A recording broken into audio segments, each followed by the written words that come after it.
Hai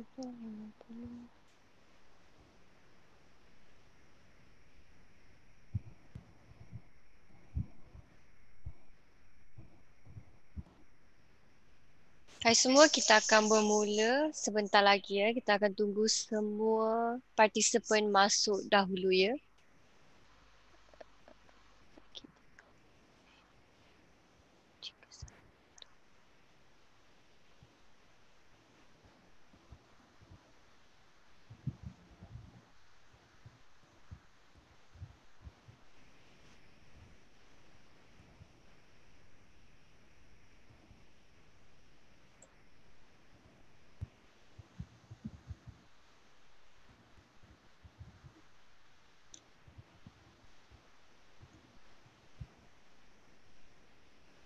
Okey, hai. Selamat datang ke webinar kita pada hari ini. Okey, ini merupakan webinar pertama kita pada tahun 2021 yang dibawakan khas oleh Bursa Malaysia dan dikendalikan oleh LiveJam. Tajuk kita pada hari ini ialah pengenalan kepada analisa teknikal dan indikator. So bagi yang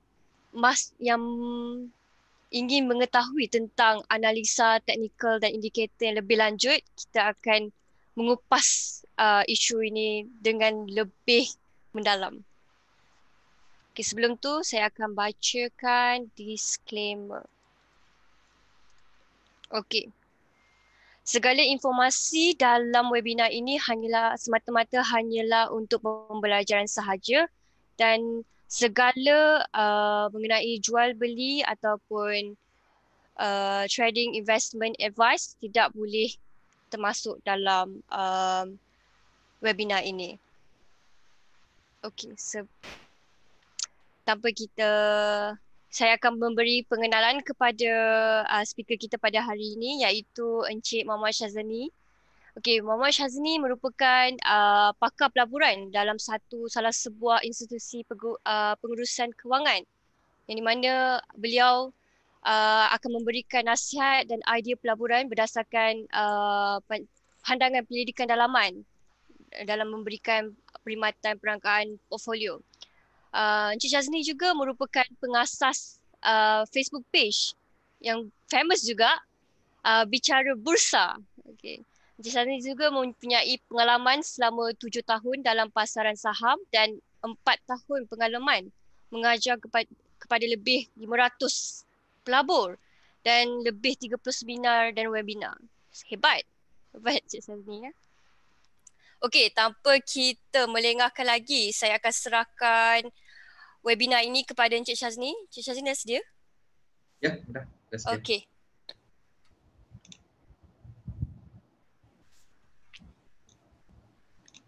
Okey. Bagi saya share slide dulu. Okey, terima kasih Syaz untuk introduction yang begitu menarik. Sebenarnya page baru dibuat, tak adalah famous mana pun. Tapi dalam proses untuk kembangkan page untuk bantu lagi ramai Bagus. dan trader untuk belajarlah sikit sebanyak. Okey, pertama sekali Assalamualaikum semua, salam sejahtera, selamat petang.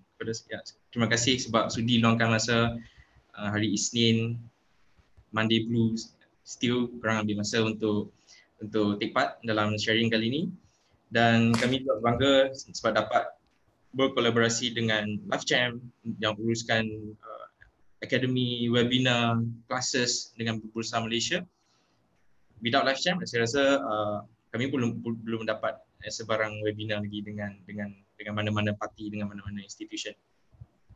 Ini juga merupakan webinar pertama kami tahun ini. Dan disebabkan yang pertama, tajuk dia agak general, agak ringan. Dia nak cerita tentang pengenalan analisa teknikal pertama sekali. Dan seperti yang anda nampak, ini ada kronologi perkongsian saya hari ini. Pertama saya akan masuk dalam konsep, kemudian kita akan bergerak kepada pengenalan. Dalam pengenalan saya akan tekankan lebih banyaklah dari segi candlestick, dari segi support and resistance level, dan juga indicators yang kita boleh gunakan. Kemudian kita akan kaitkan dengan kesilapan lazim yang selalu trader baru buat. Last kali baru kita akan tutup dengan apa perkara yang penting untuk seorang pelabur kalau dia nak mulakan perdagangan, mulakan trading menggunakan analisa teknikal. Okay. Next slide. Okay, dalam kelas saya biasanya saya akan beritahu student, beritahu viewers penting untuk kita set satu mentality, satu mindset yang betul sebelum kita mulakan pembelajaran ataupun kajian kita dalam apa-apa sekalipun. Analisa teknikal ke, analisa fundamental ke. Sebab mindset yang betul akan guide kita dalam framework yang betul. Kita takkan terpesong, kita takkan terkeluar daripada landasan, kita takkan buat sesuka hati sebab dalam framework yang betul, cara kita pun akan betul. Okey, so penting untuk kita mulakan apa-apa pembelajaran, apa-apa kajian dengan mindset yang betul. So mindset yang pertama yang paling utama yang saya nak tekankan kepada semua adalah analisa teknikal ialah satu seni, bukan sains. Okey, dia bukan rocket science. Dia adalah satu seni yang di mana kajian tindakan pasaran, market action. Kajian market action menggunakan historical prices dan juga volume. Historical prices maksudnya harga-harga saham yang sebelum ni, yang pernah dicatat sebelum ni. Pairkan sekali dengan volume, kita akan kaji market action daripada dua perkara ni yang paling utama. Menggunakan charta, menggunakan stock chart. Okey. Apa tujuan dia? Untuk buat forecasting, untuk buat jangkaan ke mana harga akan pergi pada masa hadapan. Sama ada akan bullish maksudnya bergerak ke atas, membuat kenaikan, ataupun bearish ke bawah. Kenapa bullish, bearish? Saya rasa ramai yang dah tahu. Bullish, bull, lembu, dan cara lembu attack, dia akan menolak enemy dia ke atas. Dia akan menggunakan tanduk, dia akan tolak ke atas. Sebab tu dia panggil bull, sebab market naik ke atas. Bearish pula, cara bear attack, cara berong attack, dia akan tekan enemy dia ke bawah. Sebab tu dia panggil bearish. Okey. Dalam tindakan pasaran ada bullish, ada bearish mengikut harga dengan volume. Harga yang bergerak ke atas dan ke bawah akan sampai pada satu paras yang di mana market player dalam pasaran akan merasakan harga tu dah menjadi terlalu murah. Contoh dalam downtrend, dalam bearish, dia turun sampai satu paras yang ramai rasa harga ni dah sangat murah, jadi pressure untuk membeli tu dah masuk. Okey, pressure untuk dorongan untuk membeli tu dah datang balik. Jadi situ kita akan nampak biasanya kita panggil support level yang ada volume yang tinggi. Kita akan dapat tahu yang tu pemain-pemain dalam pasaran dah mula masuk, dah mula ambil position, dah mula membeli. Sama juga reversely, bila dia kat atas, bila dah naik tinggi akan sampai satu paras yang market player akan rasa terlalu mahal, dah overpriced, dah panggil selling pressure dah mula akan masuk. Orang ramai dah dapat profit, dah mungkin position mereka dah masuk dari awal, sekarang dah buat kenaikan, mereka dah profit, mereka puas hati dengan profit tu, mereka dah mula nak jual. Okey, di situ biasanya kita akan nampak ada paras resistance. Okey. Tapi kesemua teori ni masih berbalik kepada satu teori, iaitu permintaan dan penawaran, demand and supply. Di mana bila terlalu murah, permintaan akan mula masuk, bila terlalu mahal, orang mula akan jual. Jadi pergerakan harga saham juga akan bergantung kepada lebih ramai orang membeli ataupun lebih ramai orang menjual. Kalau belian lebih daripada jualan, kita akan nampak harga makin naik. Momentum semakin naik, volume semakin banyak, orang membeli. Sama juga kalau kita nampak volume orang menjual semakin banyak, makin hari makin ramai yang menjual, kita akan nampak harga saham akan mula menurun. So teori dia masih dalam lingkungan permintaan dan penawaran, supply and demand. Dan dalam analisis teknikal ni, kebiasaannya market player akan membuat tiga andaian, tiga assumption. The chart ataupun the price itself discounts everything. Market action, tindakan pasaran, discount everything, dah mengambil kira ke semua benda, termasuklah sentimen-sentimen terkini, termasuklah news yang keluar, termasuklah rumors-rumors yang ada pada mana-mana satu saham. Pergerakan harga telah mengambil kira ke semua benda ni. It already discounts everything. Sebab with the assumption that players in the market dah aware dengan semua benda yang berlaku, dengan semua sentimen, dengan semua news. Jadi harga saham yang bergerak ke atas atau ke bawah, yang tu dah reflect everything. Okay, itu assumption pertama, andaian pertama. Andaian kedua, prices move in trends. Ada trend-trend yang tertentu pada setiap masa, pada setiap level. Okay, harga saham nanti saya akan ceritakan jenis-jenis trend yang ada. Harga saham akan sentiasa bergerak dalam trend, sama ada uptrend, downtrend ataupun bergerak ke tepi, sideway. Tak ada kenaikan, tak ada penurunan, bergerak sideway. Assumption ketiga, history repeats itself. Okey, ini satu assumption dalam analisis teknikal yang di mana pedagang, pelabur ataupun institution beranggapan history dalam carta, sejarah dalam carta dalam pergerakan harga akan berulang di masa hadapan. Sebab contohnya dalam analisis teknikal ada candlestick pattern, ada indicator. Setengah candlestick pattern, setengah indicator dianggap a very strong indicator, a strong pattern. Sebab probability untuk harga bergerak mengikut jangkaan adalah lebih tinggi.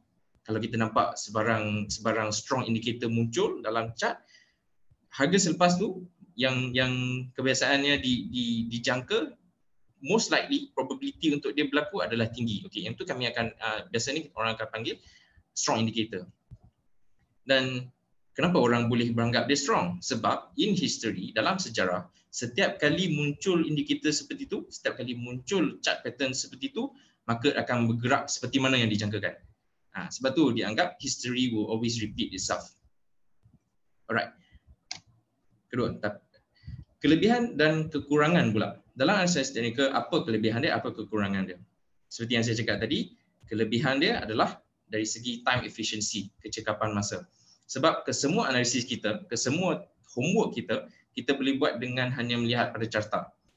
So tidak memerlukan tempoh masa yang lama untuk buat analisis compare to fundamental analysis, di mana analisa fundamental kita perlu mengkaji dari segi annual report, dari segi cash flow, income statement, balance sheet, untuk kita kaji keadaan kewangan sebuah syarikat, untuk kita tengok sama ada syarikat tu menjalankan bisnes yang berpotensi, mempunyai prospek yang baik di masa hadapan. Analisis seperti itu dalam sehari nak buat memang susah. Okay? Bukan tak boleh, ada cara nak buat.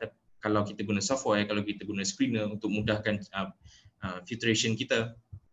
Tapi kalau kita tengok satu bisnes, kita nak tengok dalam sebulan, susah untuk kita buat forecasting tentang sesebuah bisnes. So bisnes ni kita kena tengok dia punya long term sustainability, kita kena tengok cara syarikat manage kewangan.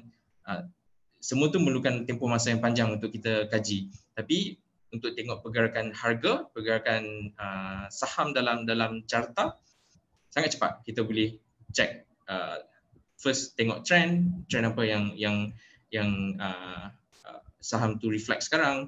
Kita boleh tengok candlestick pattern apa yang kita nampak sekarang. Kita boleh tengok indikator apa yang kita nampak semua. So cepat untuk kita buat keputusan.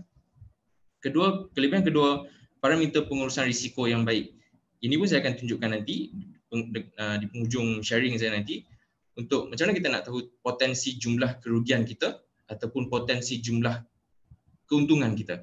Sebab pada satu paras yang kita masuk, kita nak tahu masuk pada paras ni, adakah saya dah masuk paras yang tinggi, adakah saya masuk paras yang rendah, adakah berbaloi untuk saya masuk pada harga ni compare to dia punya risiko, compare to dia punya reward. Kita akan buat reward ratio, risk reward ratio di penghujung sharing nanti. Kelebihan ketiga, kita boleh buat market timing. Sebab daripada paras harga sesebuah saham tu, kita boleh tahu sama ada dia di zon permintaan, zon demand yang banyak ataupun di zon selling yang banyak, zon penawaran yang banyak. Dari situ kita boleh tahu paras untuk beli, paras untuk jual, sama ada kita perlu teruskan pegang satu saham ataupun kita dah perlu jual. Senang untuk kita buat market timing menggunakan analisis teknikal. Tapi kekurangan dia, ketepatan yang rendah dan tak menentu. Okey, sebab kita boleh ikut sebarang indikator, kita boleh ikut sebarang chart candlestick pattern, chart pattern, tapi tak semua pattern ni, tak semua indikator ni ada probability yang 100% betul. Tak ada so-called 100% confirm akan jadi, 100% confirm takkan jadi. Dia ada probability, kalau yang strong indicator sekalipun, dia boleh jadi 80% probability to turn out, dia boleh jadi 85%, tapi still ada certain percentage yang dia takkan jadi. Dia takkan ikut history, yang macam kita cakap tadi, history repeat itself. Dia mungkin nampak strong, tapi turns out the other way. Kita ingat dia nak rebound naik ke atas, tapi tiba-tiba dia teruskan penurunan ke bawah. Jadi potensi untuk jadi false signal tu ada, bukan tak ada langsung. Okey. Tapi macam yang saya cakap tadi, kita berbalik kepada pengurusan risiko kita. Kalau kita ada kaji berapa risiko yang kita mungkin hadapi berbanding dengan berapa reward yang mungkin kita dapat, kita boleh adjust kekurangan ni, kita boleh manage kekurangan ni, manage the downside. Okey. Kekurangan kedua, isyarat signal yang bercampur-campur dari indikator yang berbeza boleh menimbulkan kekeliruan. Kita dalam analitika, setiap trader dia ada keselesaan dia sendiri. Kalau anda mula trading, kalau anda mula gunakan indikator, tidak kiralah anda guna MA, anda guna exponential moving average, anda guna hammer sekalipun, MACD sekalipun, semua indikator yang saya akan tunjuk nanti. Setiap orang ada keselesaan dia yang berbeza. Setengah orang suka A, setengah orang suka B. Setengah orang dapati bila dia guna A, kebanyakan analisis dia betul. Setengah orang pula guna B, banyak analisis dia betul. Dia guna A, banyak yang tak dapat. Jadi sebab tu saya tekankan tadi, analisa teknikal ni adalah seni. Kita tak boleh cakap kata analisa saya betul, analisa dia salah. Kita tak boleh cakap sebab setiap orang bila dia letak support and resistance, bila dia letak indicator, bila dia letak trend line, mungkin sama, mungkin berbeza.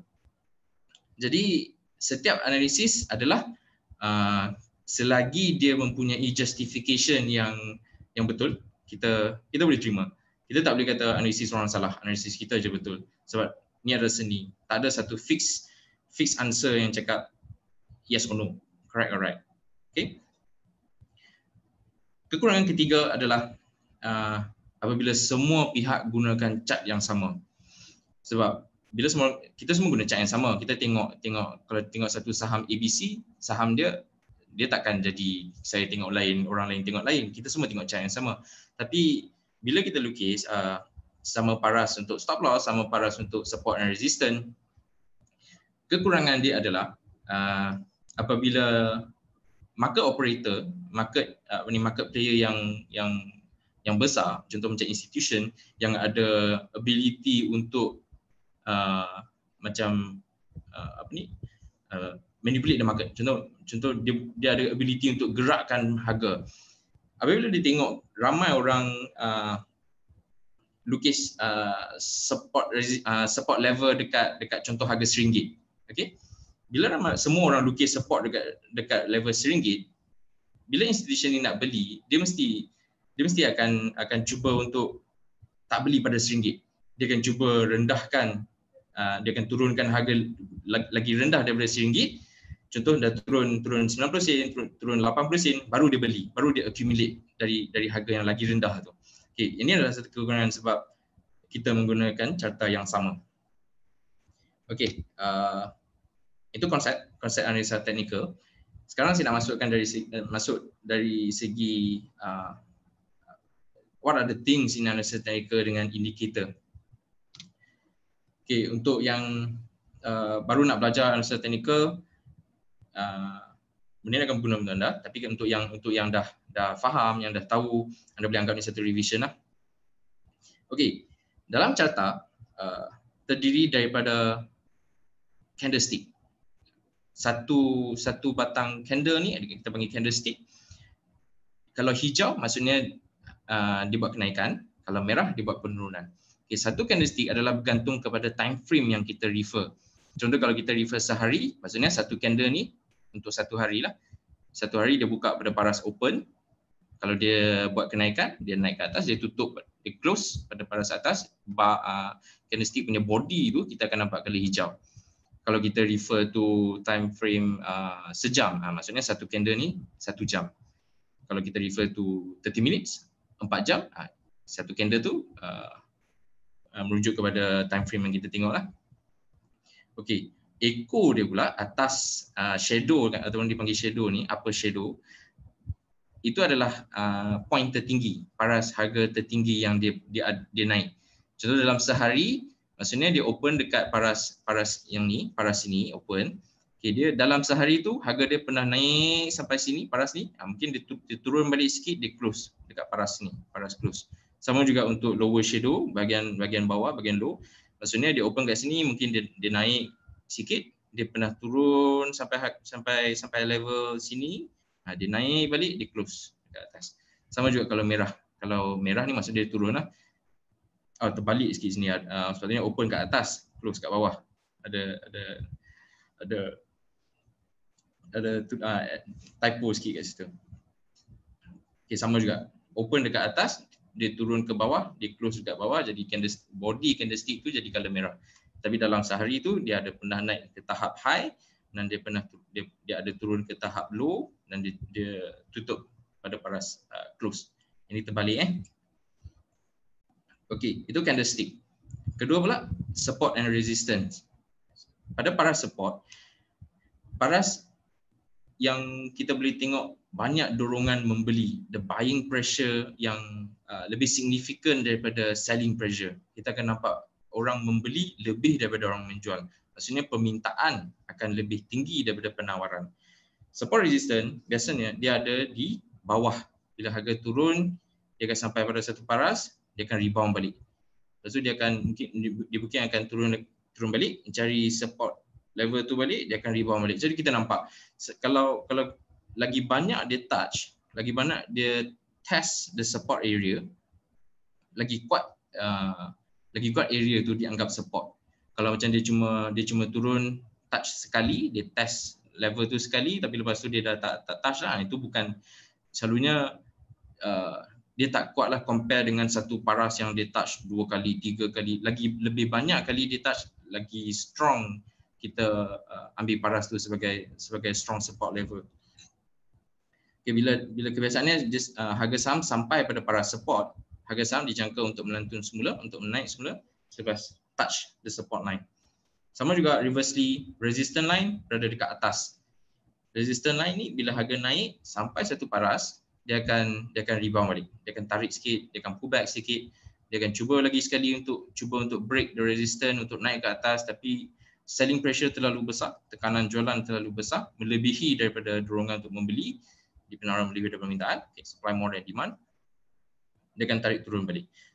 Lagi banyak, sama juga, lagi banyak dia test the area, lagi banyak dia test the price, lagi kuat kita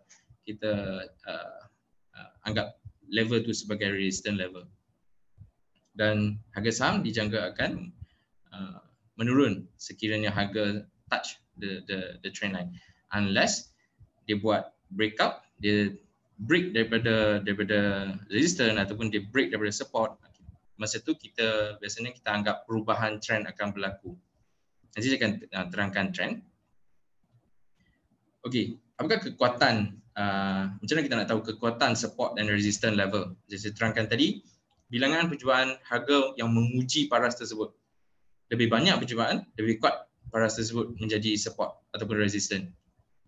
Kedua, volume yang kita nampak pada suatu paras tersebut. Sekiranya harga diikuti dengan volume yang tinggi, contoh harga turun RM1 diikuti dengan volume yang kuat, ini menunjukkan para support yang kuat. Sama juga resistance. Kalau harga sampai katakan RM2, kita nampak volume menjual sangat tinggi. Itu menunjukkan para resistance yang kuat. Yang ketiga, daripada kita tengok support and resistance yang baru.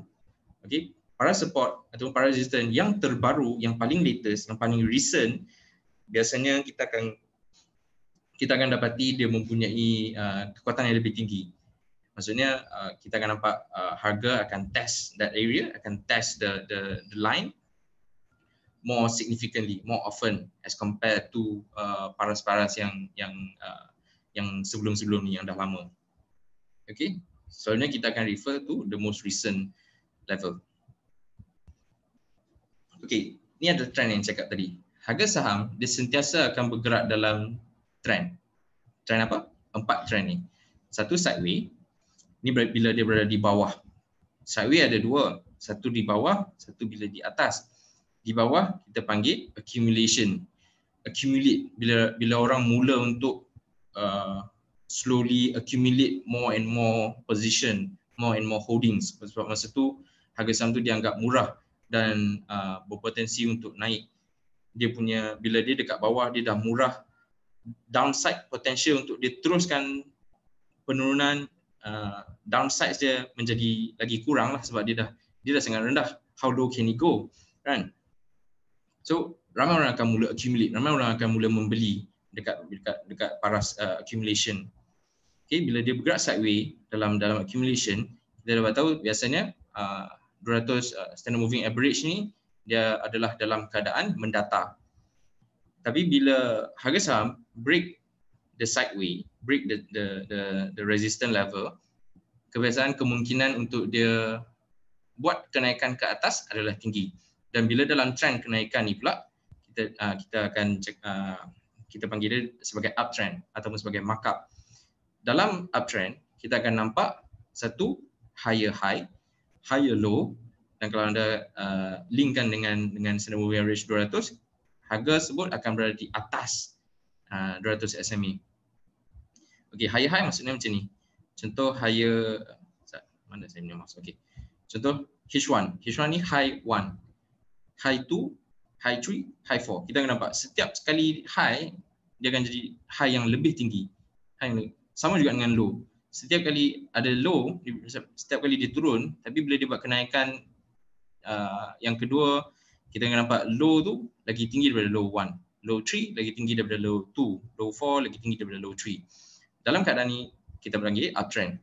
Bila dia dah naik uptrend, kebiasaan saham dia akan buat sideway dulu. Sebab apa? Sebab dia dalam keadaan distribution. Dia distribute balik keuntungan yang dah dapat. Semua orang yang dah masuk awal masa zone accumulation, dia dah make profit, so dia dah mula menjual, dia dah mula take profit. Ni kita panggil distribution. Sama juga kalau kita link dengan 200 SMA, kita nampak 200 SMA itu dalam keadaan mendata. Dan bila semakin orang, market nampak semakin ramai orang dah mula menjual, dia dah turun ke bawah daripada level resistance, level support, perubahan trend akan bermula. Perubahan trend akan merubah kepada downtrend bila ramai orang menjual. Sebab bila kita tengok selalu kalau dah break support line, orang mula dah rasa takut. Orang mula dah rasa okey, trend menjual dah semakin kuat, pressure untuk menjual dah semakin kuat, harga saham pun akan bergerak ke bawah. Bila dalam downtrend kita akan nampak lower high, lower low. High yang walaupun dia buat kenaikan, tapi setiap kenaikan yang dia buat semakin rendah. Sama juga dengan low, setiap low yang dia turun, kita akan nampak low dia semakin rendah juga. Dan kalau kita linkkan dengan 200 SMA, kita akan nampak paras harga saham akan berada di bawah 200 SMA kebiasaannya. Okey. Jadi kepentingan trend ni apa? Kita akan tengok harga saham berada dalam trend apa, sebab untuk kita kenal pasti trend semasa, dan untuk kita dapat have a sense of idea pergerakan pemain besar, institution, player besar dalam market, kita nak agak pergerakan pemain besar ni ke mana. Ini untuk memastikan kita dapat tingkatkan winning rate kita apabila trading. Dan kepentingan kedua pula kita untuk mendapatkan kesahihan candlestick atau indikator tentu untuk mengelakkan false signal yang saya cakap tadi. Sebab certain indicator, certain candlestick pattern dia lebih kuat apabila dia muncul pada salah satu trend. Contoh hammer. Hammer selalunya bila dia muncul dalam downtrend, bila dia muncul dekat support level dekat bawah, baru dianggap kuat. As compared to bila kita nampak hammer bila harga dah dekat uptrend, dah di paras yang tinggi, kita nampak hammer dekat situ. Jadi probability untuk dia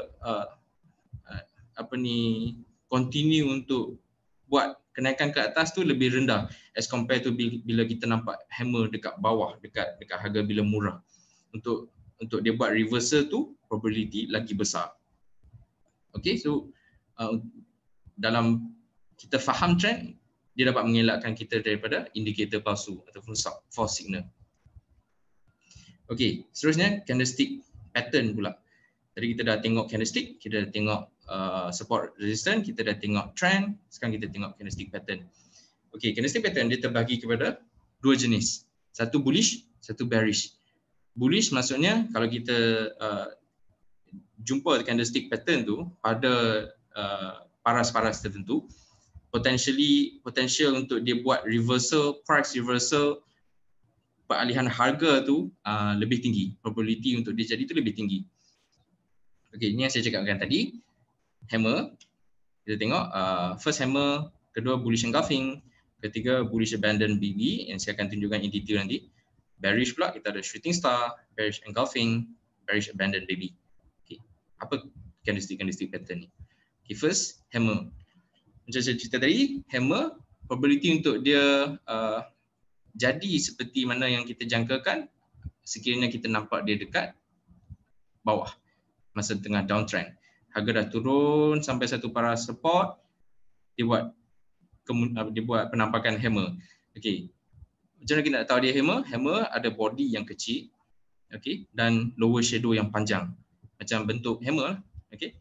Hammer lebih efektif jika muncul semasa downtrend. Apa yang kita faham tentang hammer? Okay, setengah orang bila dia ikut setengah guru, setengah trainer, coach, dia tak faham pun kenapa jadi hammer. Tapi yang dia tahu, okay, hammer maksudnya nak buat reversal. Apa yang kita faham? Okay, hammer, macam kenapa dia boleh jadi hammer ialah daripada body dia kita boleh tengok. Dalam satu hari berdagang, contoh satu candlestick ni sehari, penjual mula kuasai pergerakan saham pada awal ni, maksudnya dia buka pada paras ni, okey. Bila dia buka, penjual kuasai pergerakan saham. Maksudnya ramai orang jual. Baru sebab tu dia keluar lower shadow yang panjang, echo yang panjang. Tapi pada penghujung hari, pembeli mula masuk, buyer dah mula masuk secara agresif, tolak harga saham tu naik ke atas lebih daripada paras dia open. Di situ kita nampak satu trend yang kuat untuk membeli. Kita nampak ramai pembeli mula masuk, ramai pembeli mula take position. Jadi itu satu indikator yang mengatakan paras harga tu dah menjadi atraktif, paras harga tu dah menarik. Ramai orang mula rasa dia patut membeli pada paras tersebut. Okay, itu sebab tu boleh terjadinya bentuk hammer ni, candlestick hammer. Okay, ini adalah menunjukkan potensi perubahan trend ke atas. Kedua, bullish engulfing pula. Okay, bullish engulfing ni dia melibatkan dua candlestick. Satu bearish candlestick, satu bullish candlestick. Kebiasaannya candlestick kedua, candlestick bullish, dia akan cover the whole body candlestick pertama. Candlestick bullish, hijau, dia akan menutupi ke semua body candlestick merah. Ini juga menunjukkan bila tekanan menjual semakin banyak, harga semakin turun sampai satu level support, mula kita nampak buying pressure yang kuat. Kita nampak pembeli yang banyak masuk, volume membeli yang tinggi. Jadi dia candlestick kedua ni buat kenaikan yang buat satu candlestick bullish yang agak besar sampai menutupi candlestick bearish yang hari sebelum tu. Jadi ini juga menunjukkan satu buying pressure yang kembali. Okay, candlestick kedua biasanya dia akan open dengan gap ke bawah sikit daripada candlestick pertama. Dia tutup dekat sini, dia akan buka gap sikit ke bawah, so dia buat kenaikan. Okay. Maksudnya tekanan jualan, selling pressure semakin hilang momentum, buying pressure yang mula kuasai pergerakan harga. Ini pun merupakan satu potensi trend reversal. Ketiga, bullish abandon baby. Okay. Seperti nama dia saja kan, bullish abandon baby sebab ada baby kecil dekat tengah-tengah antara bearish dengan bullish. Ini pun sama, dia lebih kuat kalau dia muncul pada downtrend, pada dalam masa dia harga tengah menurun. Dia ada 3 candle. First, bearish candle. Kedua, doji. Doji maksudnya satu candlestick yang body dia sangat kecil. Okay, dia tak menunjukkan satu indication yang obvious sama ada dia bearish atau dia bullish. Doji ni kecil. Okay. Candlestick kedua, candlestick doji yang gap ke bawah daripada paras closing sehari sebelum. Okay, dia gap ke bawah. Candlestick ketiga adalah dia open gap ke atas daripada doji tadi. Okay, dan dia merupakan satu bullish candle. Okay, ini kita panggil bullish abandon baby. Ini pun sama, berlaku masa downtrend. Bila dia muncul, potensi untuk buat price reversal ke atas, trend reversal ke atas adalah lebih probable. Okay, kita tengok bearish candlestick pattern pula. First tadi shooting first adalah shooting star. Dia ada terbalik dengan hammer. Sama juga konsep dia. Dia buka pada paras ni. Bila pada awal hari berdagang, bila market open, bila pasaran open, ramai pembeli akan beli. Jadi dia tolak harga saham tu ke atas. Sebab tu kita nampak upper shadow yang panjang. Tapi bila dia sampai pada satu paras, contohnya paras resistant, selling pressure kembali masuk, selling pressure semakin kuat, ramai orang start menjual sebab dah sampai paras yang sangat mahal, paras yang sangat tinggi. Dan bila ramai orang jual, ramai trader, ramai investor jual, harga akan turun bawah daripada level dia open. Sebab tu kita nampak candlestick yang merah, candlestick shooting star, jadi bentuk shooting star. Okay. Candlestick ni dia lebih efektif kalau dia muncul pada paras harga dalam keadaan uptrend. Bila market dah naik tinggi, dia muncul, kena berjaga-jaga. Okey. Sudah terangkan tadi. Yang ni pula dia reverse dengan tadi. Ini menunjukkan potential reversal ke bawah. Kedua, kita tengok bearish engulfing. Tadi bullish engulfing, ini bearish engulfing. Sama. Candlestick kedua dia perlu menutupi candlestick pertama. Candlestick kedua yang bearish, yang merah, dia perlu menutupi candlestick yang bullish tadi, yang hijau tadi. Okey. Hari kedua buka dengan gap ke atas. Bila dia market open tu dia open lagi tinggi.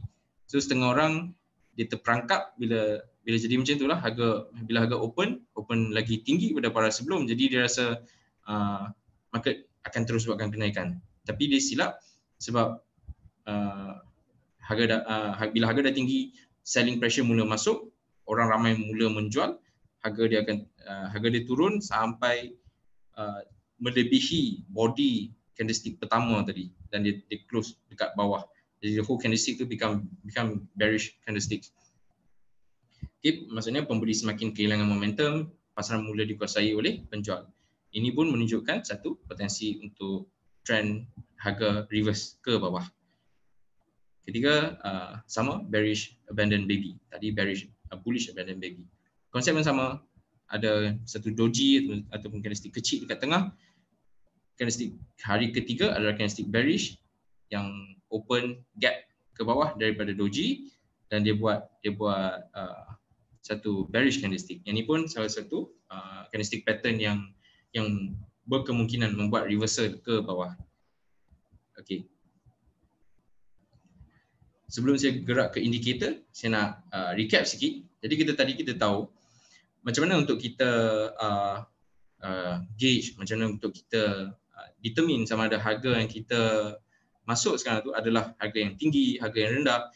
Dia adalah combination daripada kita tengok trend, daripada combination daripada kita tengok candlestick pattern, combination daripada kita tengok support and resistance.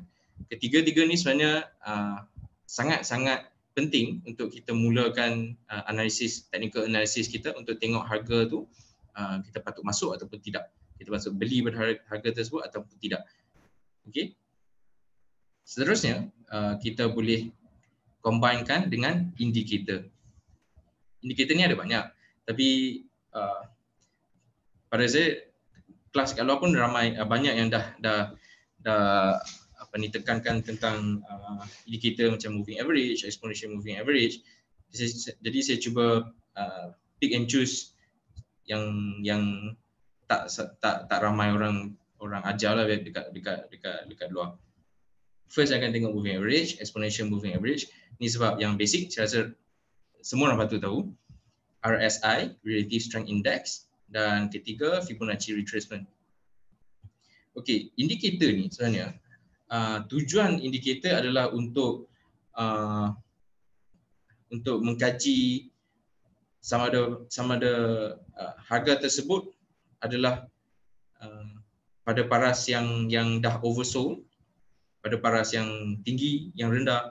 Jadi kalau anda nampak tujuan ke semua indikator, support resistance, candlestick pattern, dia cuba untuk beritahu informasi yang sama.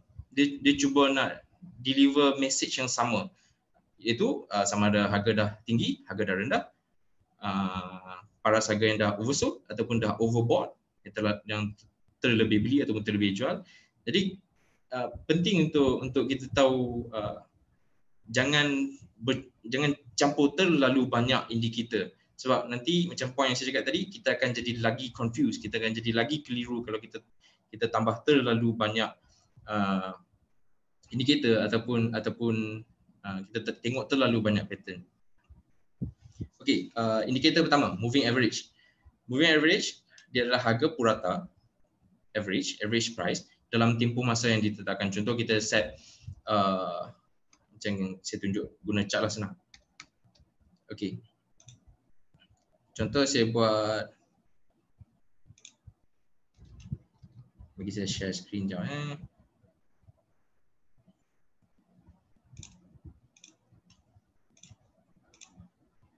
Okey, contoh ni adalah website TradingView. Saya guna TradingView untuk tengok chart. Okey, itu kan saya buka chart top glove. Saya nak tambah indikator dekat sini. Okey. Search je moving average. Okay, dia akan keluar dekat sini. Alright, by default dia akan tunjuk 9. Apa tu 9? Okey, sebenarnya length ni 9 ni adalah dari dalam bentuk hari. 9 hari. So kebiasaannya orang akan guna contoh 7. Ini adalah tujuan dia untuk tunjuk moving average dalam 7 hari yang lepas. Okay, average harga untuk 7 hari yang lepas.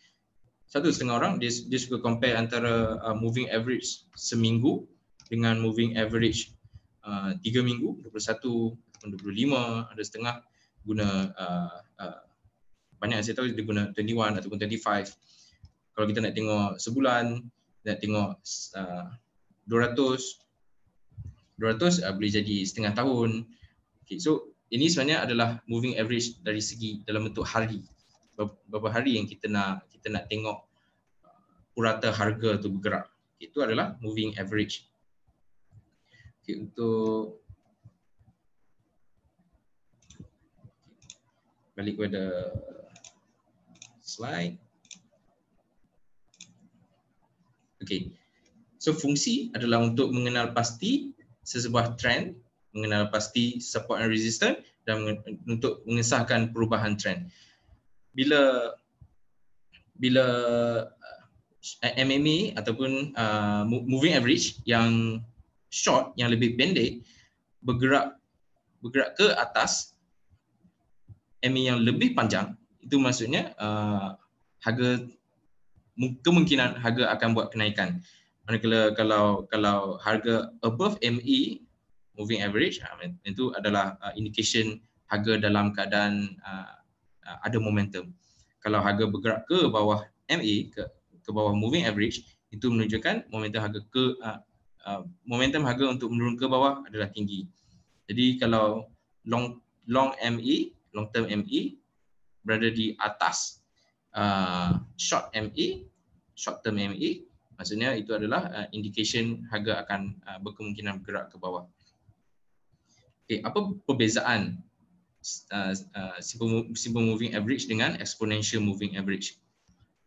Personally, saya lebih suka guna EMA sebab SMA dia adalah dia letakkan weightage, dia letakkan pemberat yang sama, yang equal pada setiap harga, setiap titik harga. Jadi kalau moving average itu 7 hari, weightage yang diletak untuk setiap hari sepanjang seminggu tu adalah sama. Berbeza dengan EMA. EMA ni contoh kalau seminggu 7, length tadi kalau kita letak 7, pemberat dia akan letakkan lebih pada harga yang terbaru, the most recent price. Weightage dalam the most recent price adalah lebih tinggi. Jadi EMA lebih likely untuk lebih sensitif kepada pergerakan harga sebab dia letak weightage yang sangat berat pada harga yang paling recent. Jadi compare to SMA, EMA ni biasanya lagi sensitif to the price movement. Saya personally saya lebih suka EMA lah. Okey, kalau kita tengok chart sebelah ni, kita perhatikan satu kekurangan ataupun perhatian yang saya nak anda dapat adalah indikator MA ni ataupun indikator EMA ni dia ada sedikit lagging. Dia bukan immediate, dia punya penampakan tu bukan immediate.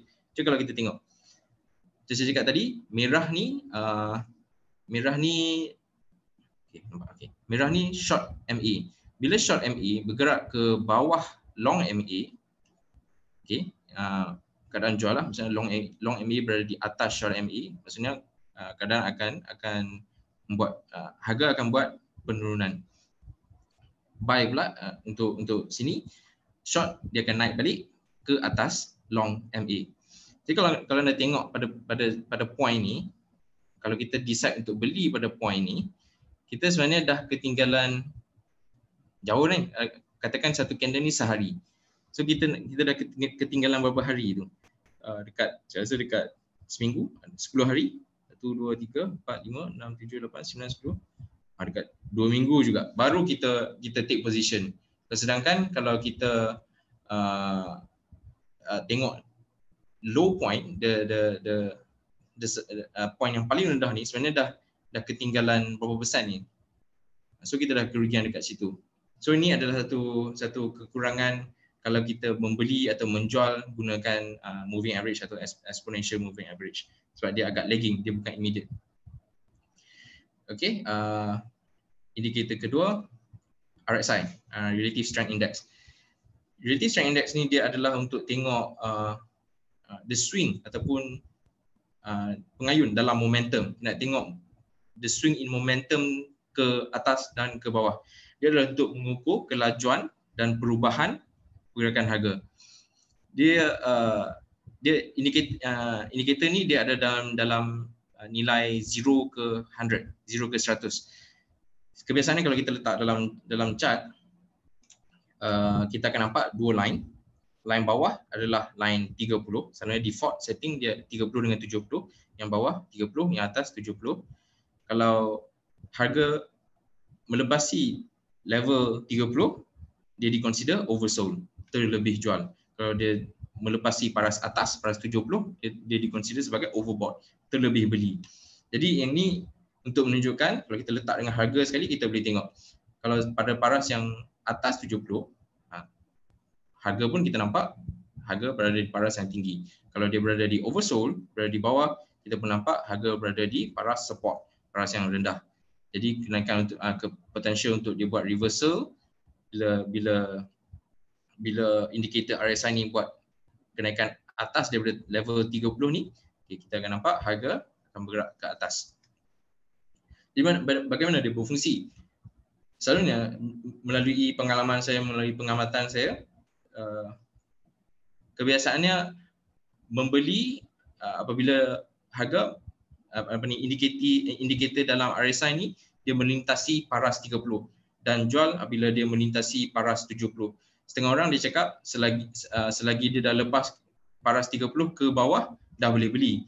Tapi ikut pengalaman saya tak macam tu, tak semestinya macam tu sebab dia boleh remain bawah 30 ni agak lama kalau momentum harga saham tu agak rendah, agak kuat dalam apa tadi kat bawah accumulation.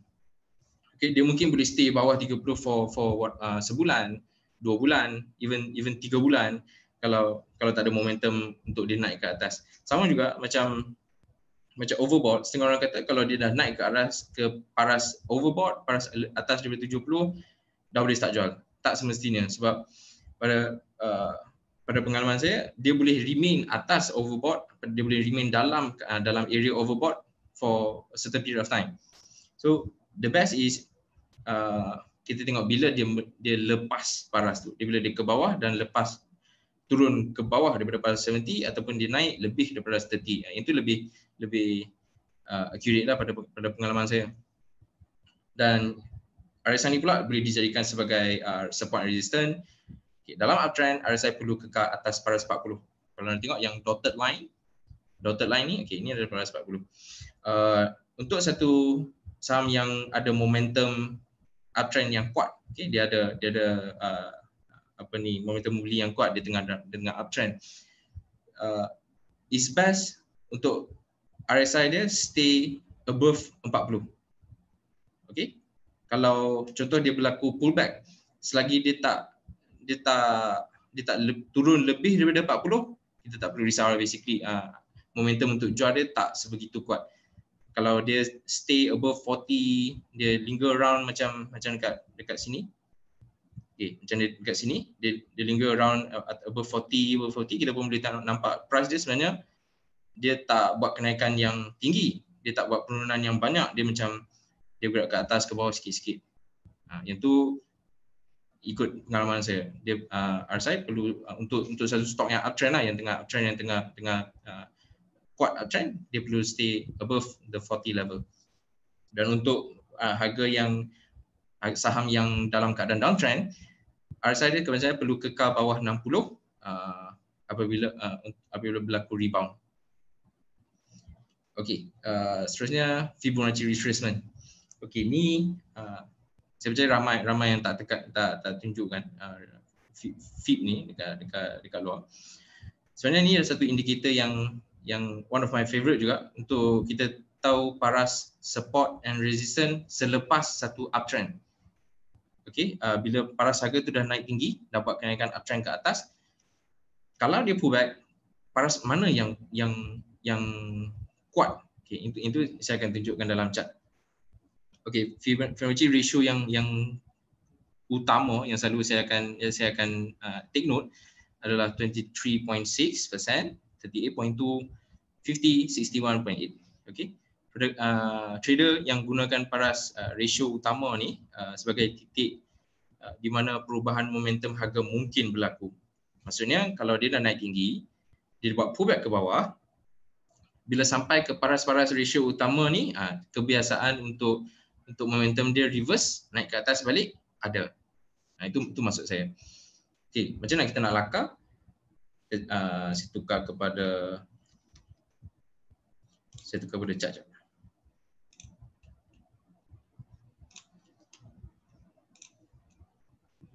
Okay, sama juga kita guna pattern tadi. Dalam keadaan uptrend biasanya, okay, saya remove. Okay, dekat sini, dekat tepi ni, tools ni, kita boleh pilih yang ni, and then Fib retracement. Paling senang kita guna shortcut lah, alternate F.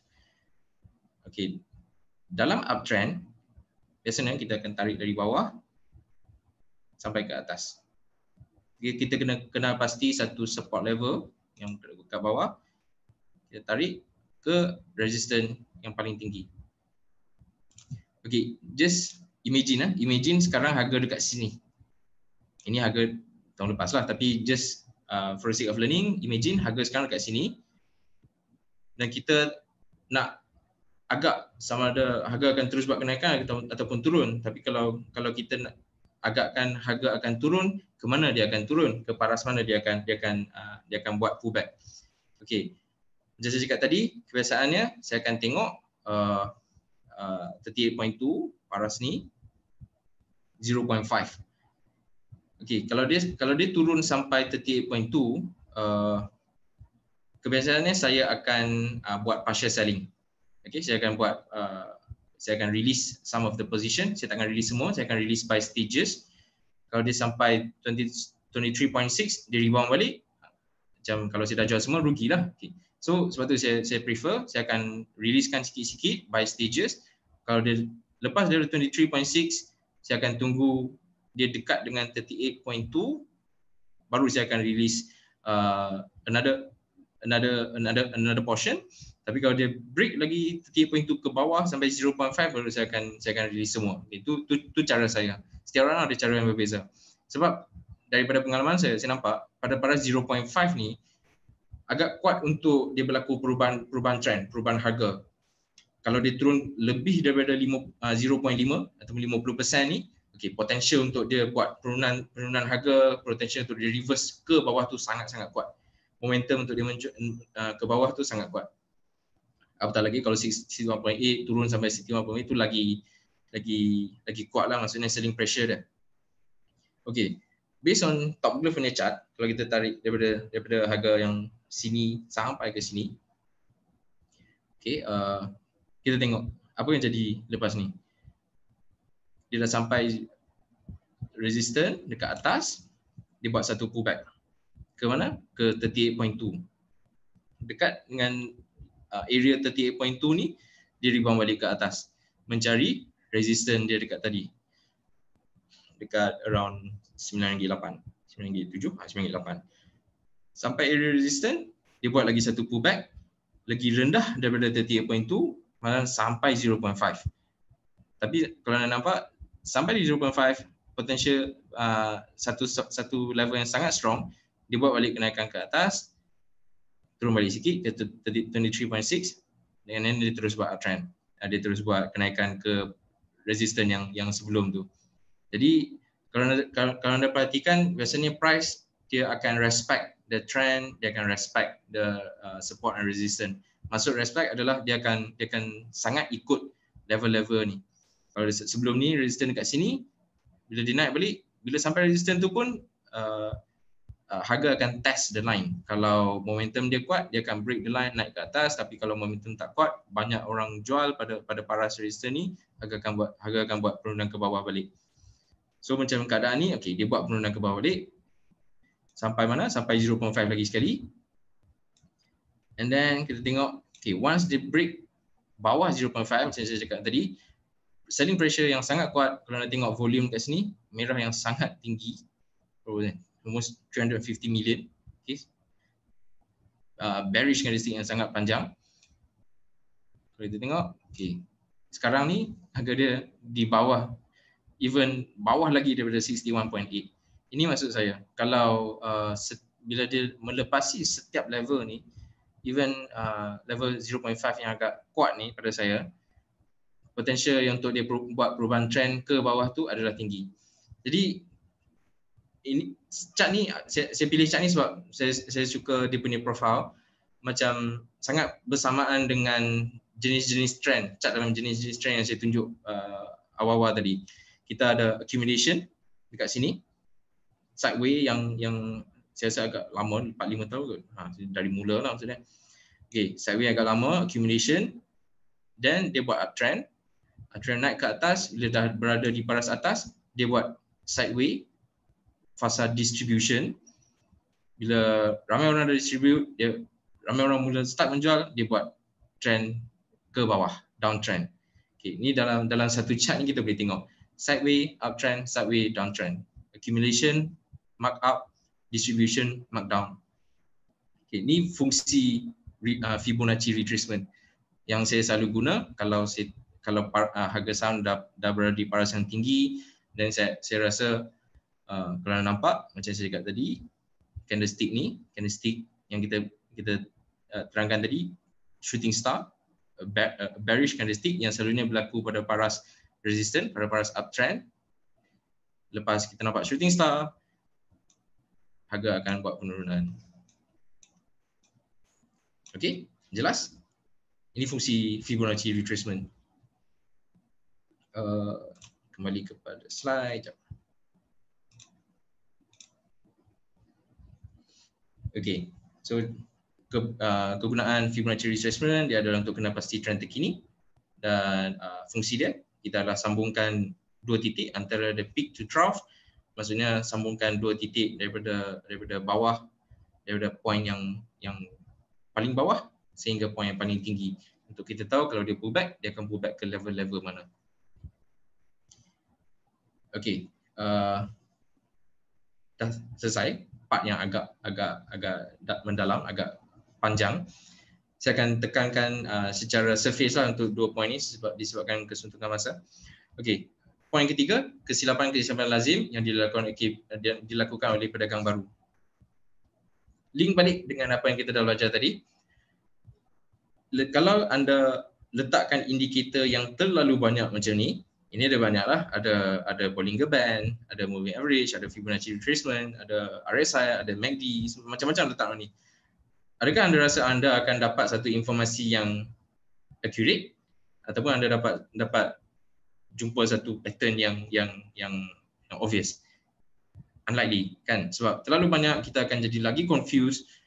Anda tak nak anda punya chart nampak macam ni. Okay, sebab terlalu banyak indikator. Alright, kesilapan kedua pula yang lazim pedagang baru buat adalah berdagang pada jam yang pertama bila market buka. Pasaran saham Malaysia buka pukul 9. Pukul 9 tu dia dah standby nak masuk position, nak masuk trade. Sebab daripada pengalaman saya, company institution, player besar jarang nak berdagang ataupun buat sebarang transaksi pada pagi sejam yang pertama. Okay, kalau kita masuk tu, likely untuk kita terdedah dengan risiko-risiko yang saya akan tunjukkan nanti. Sini, okey. Kebanyakan pedagang-pedagang baru, trader baru, dia suka nak cari saham apa untuk trade melalui the most active list ni, the most active stocks. Sebab the most active, volume dia paling tinggi. So dia akan cari, volume yang paling tinggi, harga yang buat kenaikan paling banyak, saya nak masuk, saya nak trade juga hari tu. Kesilapan dia ialah, kalau contoh sehari dah naik, contoh macam ni lah, katakan dah naik 9%. Adakah anda nak masuk kalau saham tu dah naik 9%? Terpulang kepada masing-masing, adakah ini cara yang betul? Tapi pada saya, ini adalah cara yang salah. Bukan daripada most active volume, most active stock untuk kita cari saham apa nak trade. Tapi ikut analisis kita tadi, selepas buat analisis trend, support and resistance, candlestick pattern, itu adalah analisis yang lagi reliable. Kalau anda based on analisis tu, anda selamat. Tapi kalau anda cari daripada most active ni, anda dalam keadaan bahaya. Okay, kita tak nak invest dalam saham yang, kita tak nak trade dalam saham yang dah buat kenaikan almost 20%, 30%, kita masuk lagi sedangkan paras dah tinggi. So itu adalah sangat bahaya. Kesilapan seterusnya adalah terdedah dengan false signal, isyarat palsu pada buy sell queue. Okay, kalau anda pernah trade ataupun anda dah ada brokerage account, contoh M+ ke Maybank ke, macam anda akan nampak macam screenshot saya ni lah, dia punya buy queue, dia punya sell queue. Okay, setengah orang dia suka nak tengok queue mana yang ada nombor yang paling tinggi, so dia percaya situlah. Contoh kalau banyak buy queue dekat sini, dia rasa sinilah support level yang kuat. Sebab ramai orang queue untuk beli dekat sini. So dia percaya support level tu ramai pembeli. So yang itulah support level. Kalau sell pula, bila dia nampak sell yang banyak dekat harga 0.6, Itu maksudnya itulah resistance yang kuat. Theoretically betul, tapi sangat bahaya sebab contoh satu institution ataupun satu market operator dia sengaja letak banyak order dekat paras ni, dekat harga ni untuk confusekan trader yang percaya bahawa nombor yang banyak ni adalah paras resistance ataupun paras support yang kuat. Dia boleh je kalau dia harga tu contoh 0.6, okey. Kalau harga tu naik sampai almost 0.6, dia remove the order. Dia cancel order. Jadi anda takkan dapat harga tu sebab harga mungkin akan reverse balik ke bawah. Sama juga macam buy Q. Dia boleh letak banyak transaction dekat situ, dia boleh letak banyak order dekat situ untuk nampakkan nombor yang tinggi, tapi sekali harga almost sampai harga tu dia cancel all the orders. So kita tersalah dapat signal, kita dapat isyarat yang salah, kita dapat false signal. So pada saya ini adalah satu cara yang ramai trader-trader baru buat, dan saya pernah juga terjumpa ramai yang coach kat luar yang ajar cara ni, yang saya nampak ramai yang ikut. Saya agak kecewa lah dekat situ.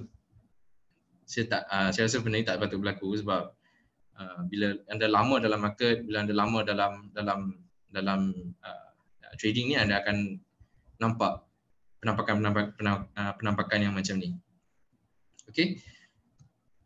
Ni kesilapan. Okey, saya tengok kesilapan. Last kali adalah perkara-perkara yang trader perlu buat kalau anda nak mulakan perdagangan anda dalam menggunakan analytical. Okey. Pertama yang paling saya nak tekankan adalah kita punya risk reward ratio. Penting untuk kita tahu bila kita masuk satu position, apakah potensi kerugian yang kita ambil, okey, risiko yang kita ambil dengan potensi reward, potensi keuntungan yang kita target. Okey, contoh dalam carta ni, saya ada buat support line kat sini, okey, 0.65. Next resistance dekat paras ni, sebab ni the most recent resistance kan, saya cakap tadi kita guna yang most resistant dekat paras 0.878. Resistance lagi satu dekat sini 0.84, 0.85, dengan satu lagi resistance kat sini 0.95 contoh. Okey, kita nak masuk dekat paras ni, entry price kita 0.69. Dekat betul tu bawah 0.7 ni, contoh 0.69. Kita target dia nak ke mana? Kita target harga kita, kalau dia sampai kita nak take profit. Okey, kita nak ambil keuntungan. Okey, first kali 0.78 dekat sini, second 0.85. Kita ambil dua dulu. Okey, kalau harga dia turun balik lepas kita beli, kita nak cut loss dekat mana? Kita takkan kita nak biar dia terus buat kerugian kan? Mesti kita nak set satu line untuk kita cut loss so that kita tak rugi lagi banyak. Okey, cut loss point kita buat dekat 0.62 katakan kat sini lah, kat bawah ni 0.62. Okey, so kita kira risk kita guna entry price tolak kita punya cut loss. Okey, 0.69 tolak 0.65. So risk kita cuma risk 0.04. Reward pula kita guna kita punya target price tolak kita punya entry price. Target price pertama 0.78 tolak 0.69, kita dapat 0.09. Target price kedua kita guna 0.85 tolak 0.69, kita dapat 0.16. So dari sini kita nampak kita punya reward double kita punya risk. Okey, lagi tinggi daripada kita punya risiko. Kita tak nak risiko kita contoh 0.7 tapi kita punya reward 0.9. So sangat dekat, sangat tak menarik. Kita punya risk to reward ratio tu sangat bahaya, sangat terdedah dengan risiko untuk kita rugi. So kita nak cari satu entry point yang dia punya risk significantly rendah daripada kita punya reward, ataupun kita nak cari satu entry point yang reward dia significantly lagi besar daripada kita punya risiko. Okay, anda boleh take note lah cara pengiraan ni. risk and reward. Okay, perkara kedua, yang perkara seterusnya yang trader baru perlu tahu, yes, walaupun kita ada satu trading plan, kita ada satu analysis plan yang kita rasa selesa, yang kita rasa betul pada pengalaman kita, jangan terlalu yakin, jangan terlalu overconfident dengan analisis tu, sebab macam saya cakap tadi, false signal ada potential untuk berlaku, ada probability untuk berlaku. Jadi cara terbaik untuk atasi adalah dengan set cut loss kita, risk and reward kita tu. Jadi walaupun terjadi false signal, walaupun terjadi isyarat-isyarat palsu, kita tahu kita selamat dengan para cut loss kita. Okey. Kedua, lakukan backtest, buat backtest, ujian semula. Effectiveness strategi kita tu, keberkesanan strategi yang kita buat. Sebab tu penting untuk kita record semua perdagangan, semua trading kita, untuk kita ada satu journal, untuk kita ada satu historical track record, sama ada strategi yang kita guna pada certain time, pada certain stock berkesan ataupun tidak. Sebab setengah strategi bila kita guna dekat stock A dengan strategi yang sama kita guna dekat stock B, mungkin outcome dia berlainan. Sebab stock A dengan stock B ada profil yang lain, yang berbeza. Jadi penting untuk kita tengok strategi yang mana yang paling sesuai dengan kita melalui backtest ni lah. Okey, ketiga, akui kita tak tahu segala-galanya. Kita tak boleh anggap macam saya dah baca news, saya dah tengok interview, saya dah tengok podcast, saya dah tengok macam-macam, saya dah baca macam-macam. So saya tahu knowledge yang saya ada ni memang TikTok. Saya dah tahu semua. Jangan terlalu overconfident, jangan terlalu macam mana? Rasa diri tu tahu semua, sebab market ni ada banyak player, banyak market operator, banyak pihak yang involved dalam market. Bukan kita seorang je yang tahu support resistance, bukan kita seorang je yang tahu trend line, bukan kita seorang je tahu indikator. Banyak pihak yang actually involved dalam market action tadi tu, tindakan pasaran tadi tu. So in the end, yang paling penting adalah kita tahu cut loss point kita dan tahu kita punya target price untuk kita